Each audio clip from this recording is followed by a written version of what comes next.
숙녀의 이름은 니키다. 그녀는 우리 집이 있는 길 아래쪽에 산다. 나는 지난 수년 동안 이 어린 숙녀에게서 인생의 많은 교훈을 얻었다. 그녀의 이야기는 나뿐 아니라 많은 사람을 감동시켰으며 삶에서 힘들 때마다 나는 그녀가 가진 용기에 대해 생각하곤 한다. 불행은 그녀가 중학교 1학년일 때 의사의 진단과 함께 시작되었다. 그녀의 가족이 염려하던 것이 현실로 나타났다. 의사의 진단은 백혈병이었다. 그 후 수개월 동안 니키는 정기적으로 병원을 다녔다. 수백 번도 넘는 검사와 주사와 체혈이 이어졌다. 그 다음에는 화학요법이 뒤따랐다. 그것으로 인해 생명은 연장할 수 있었지만 니키는 머리카락을 잃기 시작했다. 불과 중학교 1학년밖에 되지 않았는데 머리카락이 빠진다는 것은 너무도 비참한 일이었다. 그것도 사춘기에 접어들기 시작한 여학생이. 한번 빠진 머리카락은 다시 자라지 않았다. 식구들은 걱정을 하기 시작했다. 2학년이 되기 전 여름에 니키는 가발을 샀다. 가발은 불편하고 머리에 상처까지 주었지만 니키는 그것을 쓰고 다녔다. 니키는 학교 안에서 매우 유명한 학생이었다. 수많은 학생들이 니키를 좋아했었다. 그녀는 치어리더였고 항상 친구들에 둘러싸여 있었다. 그러나 이젠 상황이 달라졌다. 가발을 쓴 그녀는 아무래도 이상하게 보일 수밖에 없었다. 아이들이 어떤지 당신도 잘 알 것이다. 어쩌면 우리들도 마찬가지로 행동했을 거라는 생각이 든다. 때론 우리는 불행에 처한 누군가를 놀리고 장난을 친다.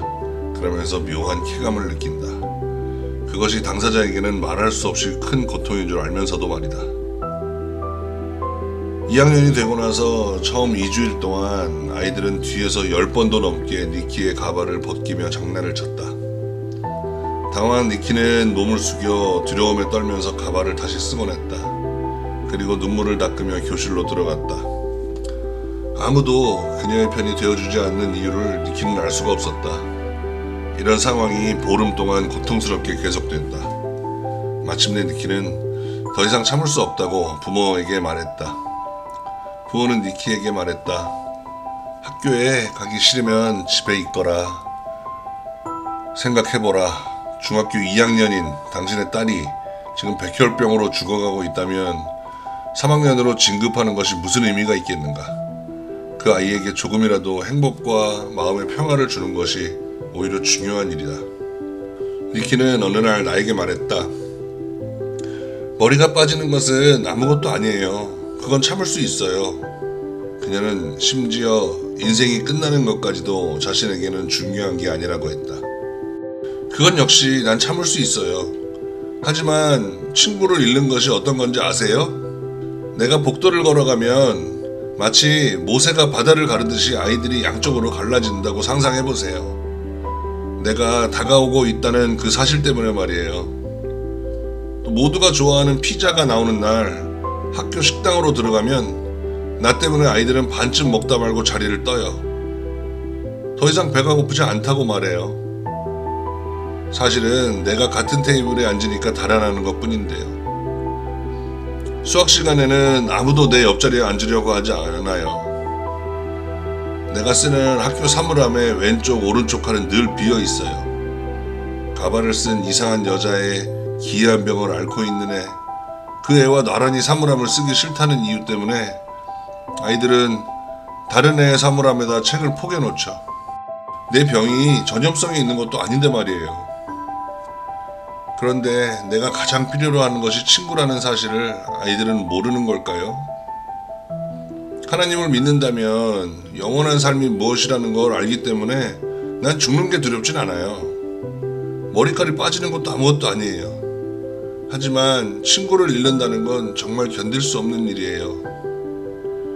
니키는 학교를 가지 않고 집에만 있을 생각이었다. 그런데 주말이 됐을 때 어떤 변화가 찾아왔다. 니키는 우연히 초등학교 6학년과 중학교 1학년인 두 소년에 대한 이야기를 듣게 됐다. 그들의 이야기가 니키에게 큰 용기를 주었다. 중학교 1학년인 소녀는 알칸사스주에 살고 있는데 학교에 갈 때 호주머니 속에 작은 신약 성경책을 넣고 다녔다. 어느 날 3명의 소년이 다가와 성경책을 움켜잡으며 말했다. 너 계집애지?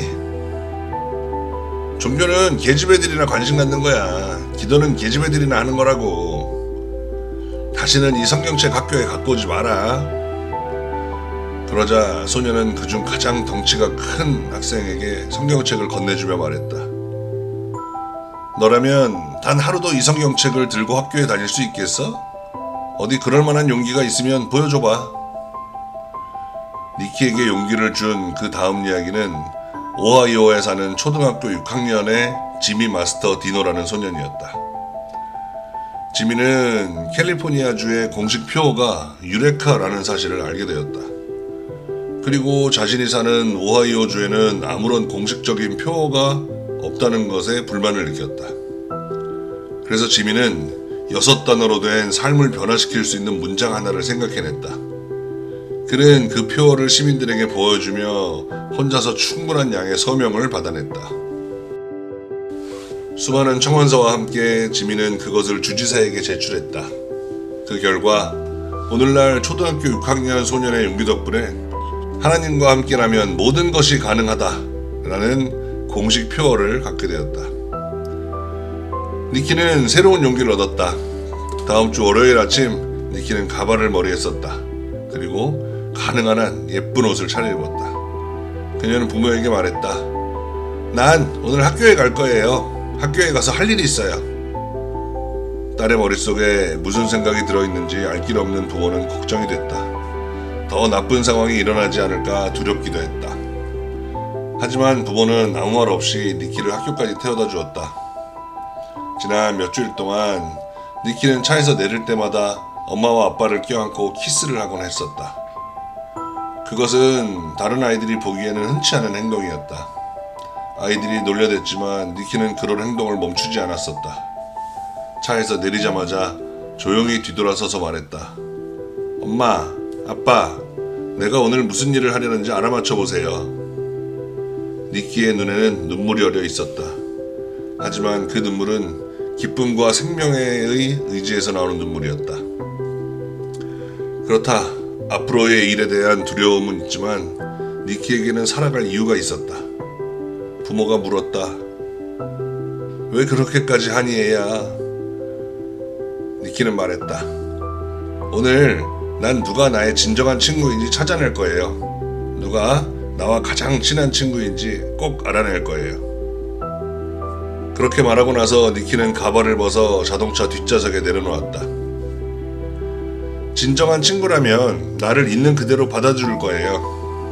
그렇지 않으면 나를 받아들이는 게 아니거든요.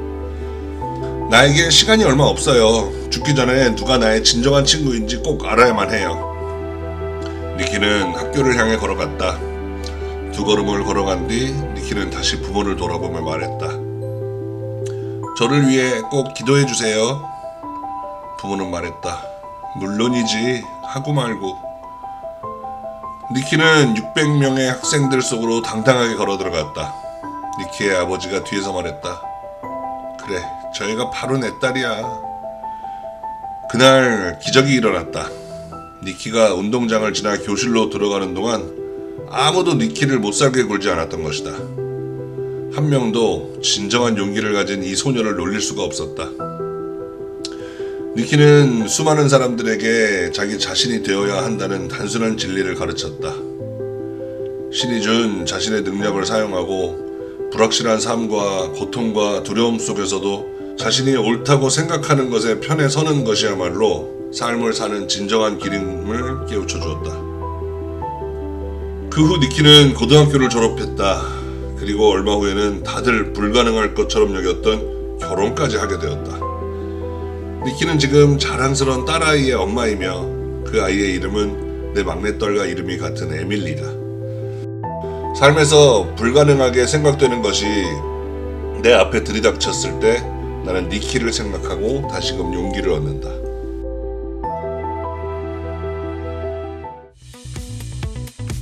안녕하세요. 좋은 아침입니다. 오늘은 빌 샌더스의 니키라는 글을 함께 나눠봤습니다. 이 글의 서두에는 이런 글이 써 있었습니다. 두려움과 진정으로 맞서 싸울 때 당신은 힘과 경험과 자신감을 얻을 것이다. 당신은 당신이 할 수 없다고 생각하는 그 일을 해야만 한다. 엘리노어 루즈벨트가 남긴 말이라고 하는데요.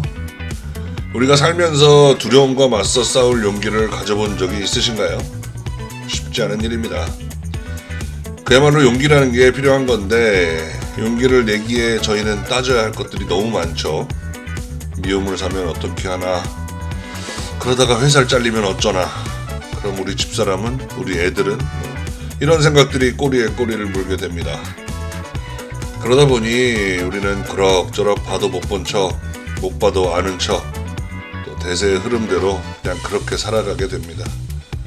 정말 어떨 때는 비겁하고 초라한 내 모습에 화가 날 때도 있고 또 실망스러울 때도 있지만 가족을 위해 이렇게 살아가는 것도 일종의 용기가 아닐까 스스로 위안을 해봅니다. 때론 어린아이들이 더 잔인하다고들 하죠. 자신의 말이나 행동으로 상대방이 상처를 받을 수 있다는 걸 모르기 때문에 잔인한 겁니다. 오늘의 글을 보면서 장난치고 괴롭히던 니키의 친구들을 뭐라 할 게 아니고 어른들이 어느 정도는 개입이 되었어야 하는 게 아닌가 하는 안타까운 마음도 들더라고요. 친구의 아픔과 배려를 알게 되면 며칠 전 이야기에서처럼 친구들이 모두 니키처럼 함께 삭발을 하고 웃으면서 학교에 다니는 이런 아름다운 모습이 만들어질 수도 있지 않았을까 하는 생각도 듭니다. 그래도 씩씩하게 스스로 이겨내고 고등학교, 또 결혼까지 하고 예쁜 아이까지 낳았다고 하니 대견스럽습니다.